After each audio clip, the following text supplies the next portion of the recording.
दोस्तों 24 अप्रैल 2022 यानी करीब 1.5 महीने पहले मोदी सरकार ने टीवी न्यूज चैनलों के नाम एक एडवाइजरी जारी की थी, जिसमें मोदी सरकार ने खुद आरोप लगाया था कि देश के न्यूज चैनल देश को तोड़ने का काम कर रहे हैं।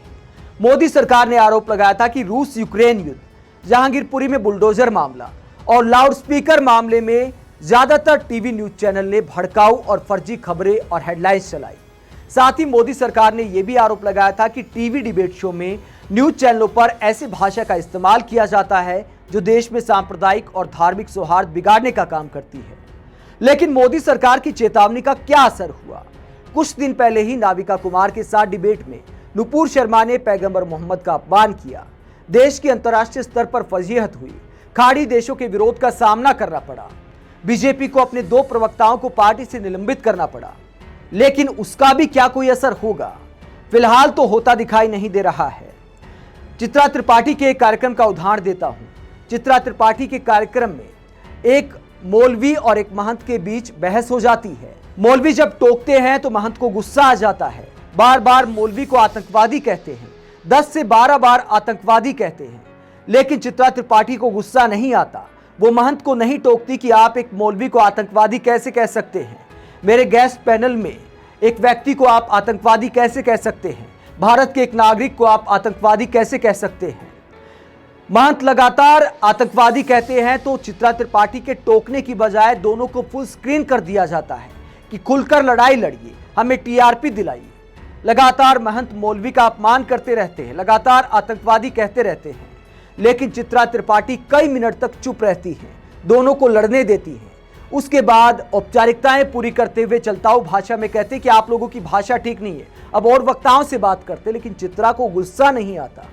शायद विपक्ष के किसी नेता ने किसी सत्ताधारी पार्टी के प्रवक्ता के बारे में ऐसा बोल दिया होता, कुछ आपत्तिजनक बोल दिया होता तो चित्रा मैडम को गुस्सा आ जाता और उसे डिबेट से बाहर कर देती।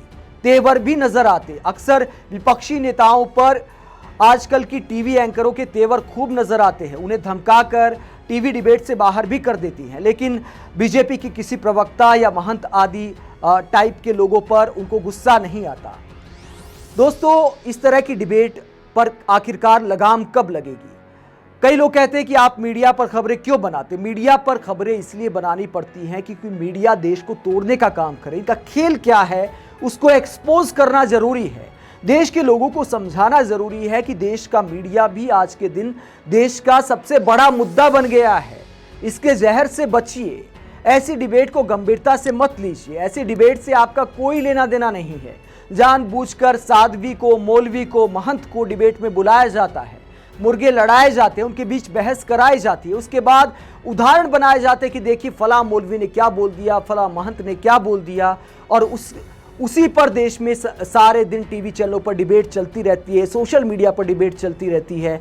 नुपुर शर्मा वाला मामला इसका उदाहरण है। देश में बेरोजगारी, महंगाई आदि की कोई चर्चा नहीं है। कोई कहता है कि देखिए ये शिवलिंग का अपमान कर रहे हैं, कोई कहता है कि देखिए हमारे पैगंबर मोहम्मद का अपमान कर रहे हैं। यही डिबेट देश में चल रही है। मतलब के मुद्दों की कोई जगह नहीं टीवी डिबेट में। और मोदी सरकार से भी कहना चाहेंगे कि एडवाइजरी जारी करने से कुछ नहीं होता। अगर आपकी नीयत साफ है, अगर आप देश की मीडिया को सुधारना चाहते हैं, जिम्मेदार मीडिया बनाना चाहते हैं, तो एडवाइजरी जारी करने से कुछ नहीं होगा। जब तक आप इनके खिलाफ कोई सख्त कदम नहीं उठाएंगे, ये टीवी न्यूज चैनल और ये एंकर सुधरने वाले नहीं हैं। आप इस पूरे मुद्दे पर क्या सोचते हैं? कमेंट बॉक्स में अपनी राय जरूर दें। आप देखते रहिए पब्लिक मीटर। नमस्कार।